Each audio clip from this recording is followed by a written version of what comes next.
Non, allez, on va vous parler de sport et quelle surprise, Benoît Perrochet, vous allez nous dire une élimination qu'on n'avait pas vraiment vu venir. C'est le PSG qui a été sorti de la Coupe de France dès les 16e de finale. La Coupe de France, dont le PSG était le double tenant du titre, ça n'était plus arrivé au club parisien de sortir aussitôt dans la compétition depuis la saison 2013-2014, ce qui donne encore un peu plus d'ampleur à ce qu'a réalisé, à l'exploit réalisé hier par le voisin, le PFC, modeste 15e de Ligue 1. La frustration de Bradley Barcola que vous avez vu ici, l'international français qui a manqué d'efficacité dans cette rencontre, énorme occasion manquée après l'heure de jeu et à la 74e sur presque la seule occasion du PFC, le seul but de ce match signé Jonathan Iconé, formé au PSG, bien servi par l'Algérien Kebal qui revient de la Coupe d'Afrique des Nations. Le PSG qui a mis beaucoup plus d'intensité avec les entrées de Dembélé et de Doué, qui a trouvé les montants sur une frappe de Zahir Emery, mais finalement aucun but inscrit par les champions d'Europe. Et c'est donc le PFC qui rejoint les huitièmes de finale. Énorme sensation et désormais un tableau qui s'ouvre pour bien le reste des équipes, en l'absence désormais, après l'élimination donc du Paris Saint-Germain. Écoutez les réactions en zone mixte.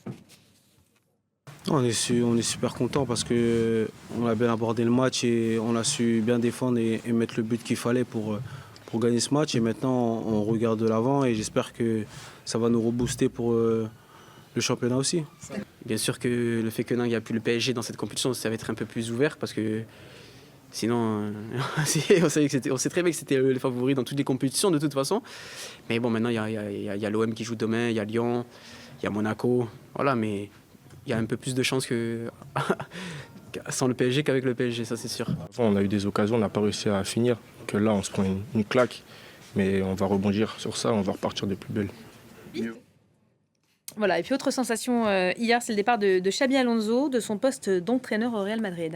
Oui, il sera resté un petit peu plus de 7 mois. Le banc du Real qui vous expose l'exigence de résultats, de titres à nul autre pareil. La défaite en Supercoupe d'Espagne face au grand rival, le Barça, dimanche dernier, aura été celle de trop. 5e défaite de la saison.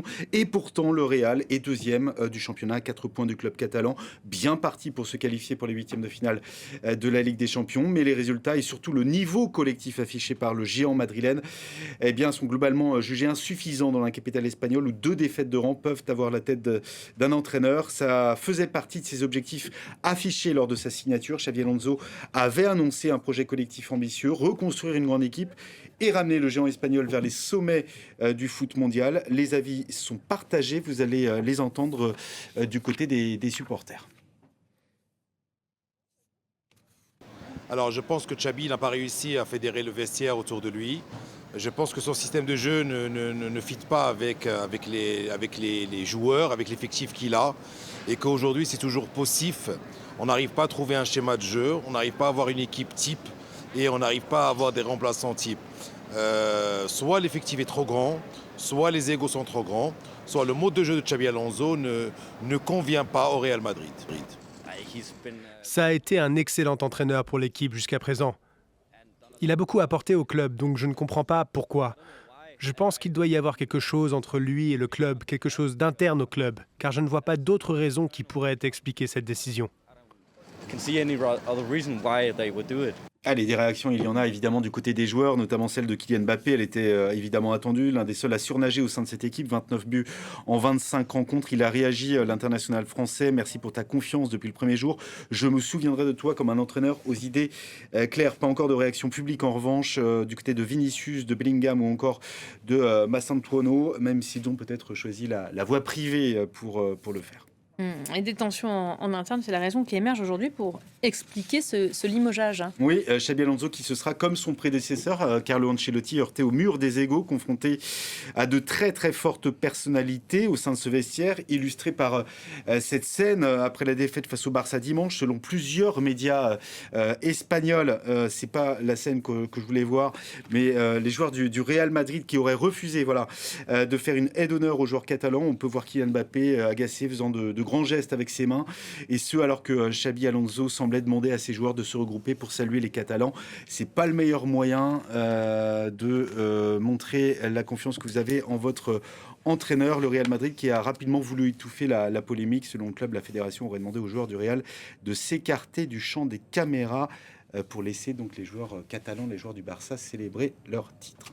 Bon, pour beaucoup, cette histoire, en tout cas, entre Xabi Alonso et le Real Madrid, ne pouvait pas durer. Oui, les termes prémonitoires employés par le quotidien sportif Marca début décembre.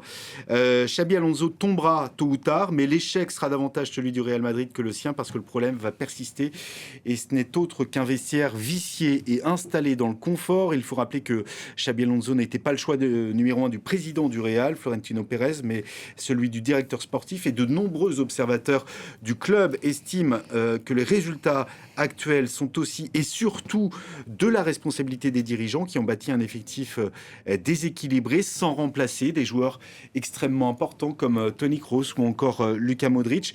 Pour le remplacer, une solution en interne sans doute temporaire, Alvaro Arbeloa, coéquipier d'Alonso, champion du monde en 2010 et actuel entraîneur de la réserve.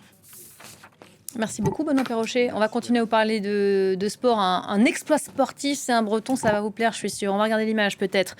Plus de 37 mètres au-dessus de l'eau. On n'y est pas encore, mais c'est l'incroyable record qui a été atteint par un jeune Français en kitesurf. Il s'appelle Clément Huot, il a 23 ans.